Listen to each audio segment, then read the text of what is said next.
গতকাল রাতে থেকে বৃষ্টি শুরু হয়েছে, তা আজকেও মানে এখন পর্যন্ত ওইভাবেই।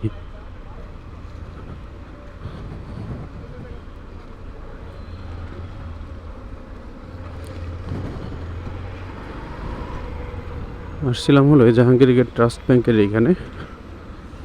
তো আসতে যায় মোটামুটি ভিজে গেছিলাম এই গুড়ি গুড়ি বৃষ্টিতে। গতকাল প্রায় দুপুরের পরে থেকে এই বৃষ্টিটা শুরু হয়,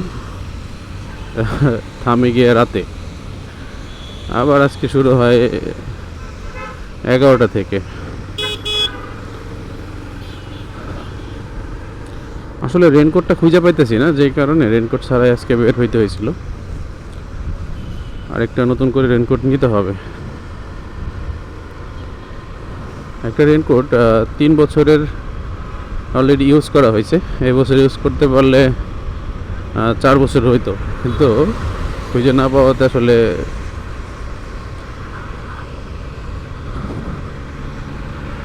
দামি একটা জিনিস, মানে ভালো একটা জিনিস যে অনেক দিন ব্যবহার করা যায় সুন্দর মতো, এটার প্রমাণ ছিল হলো আমার রেনকোটটা ছিল ইয়োহির Y4 সম্ভবত, নাকি H4 এরকম একটা মডেল, যেটা আমি 1750 কি 1800 টাকা দিয়ে কিনছিলাম। যেটা আমি টানা 3 বছরের 4টা সিজন আর কি বৃষ্টি পাইছি, যেখানে মানে এক দিনের জন্য কখনো বৃষ্টির কারণে ভিজি নাই। সেটা একদম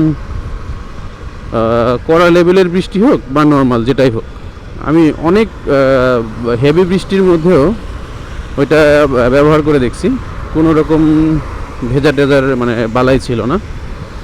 কিন্তু গত বছর একটুখানি কিছু কিছু জায়গা থেকে সেলাইগুলো একটু হয়ে যাইতেছিল, যেখান দিয়ে দু একটা জায়গা দিয়ে আর কি ভিজতেছিলাম।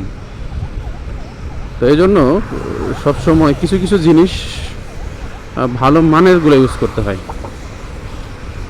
আর বাইকারদের জন্য রেনকোট অবশ্যই ভালো একটা রেনকোট পরতে হবে, না হলে বৃষ্টির মধ্যে এই 500-700 টাকার যে রেনকোটগুলো আছে, যেটা শুধুমাত্র নামে, মানে আমার কাজ কিচ্ছু হয় না, নর্মালি একদম কিচ্ছু হয় না। আমি অনেক পরে দেখছি যে 700-800 টাকার মধ্যে যে রেনকোটগুলো পাওয়া যায়, কিংবা 1000 টাকার মধ্যেও যদি বলি যে রেনকোটগুলো পাওয়া যায়, সেগুলা দিয়ে কিচ্ছু হয় না। এই প্যান্টের এইখানে ভিজবে, তারপরে বুকের এই অংশ মানে চেনটা যেখানে থাকে এখান দিয়ে ভিজবেই। কিন্তু আমার এই ইয়োহির রেনকোটটা দিয়ে আমি একটু এরকম কখনো পাইনি।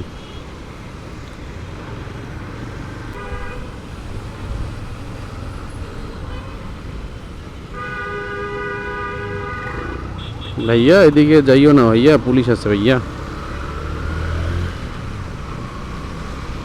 তো বৃষ্টি হলে টানা বৃষ্টি হওয়াটাই ভালো, এই গুড়ি গুড়ি বৃষ্টিতে আরও বেশি সমস্যা হয়, রাস্তাঘাট অনেক বেশি কাদা হয়। বাইক তো 2 চাকার জিনিস, যে পড়ে যেতে সময় লাগে না।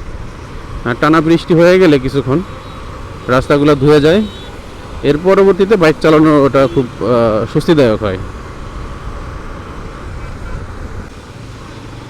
আকাশের এখনো যে অবস্থা, এতে মনে হয় বৃষ্টি আরো কয়েকটা দিন থাকবে।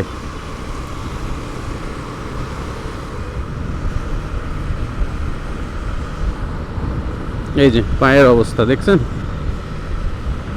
বৃষ্টির মধ্যে বাইক চালাইলে এর থেকে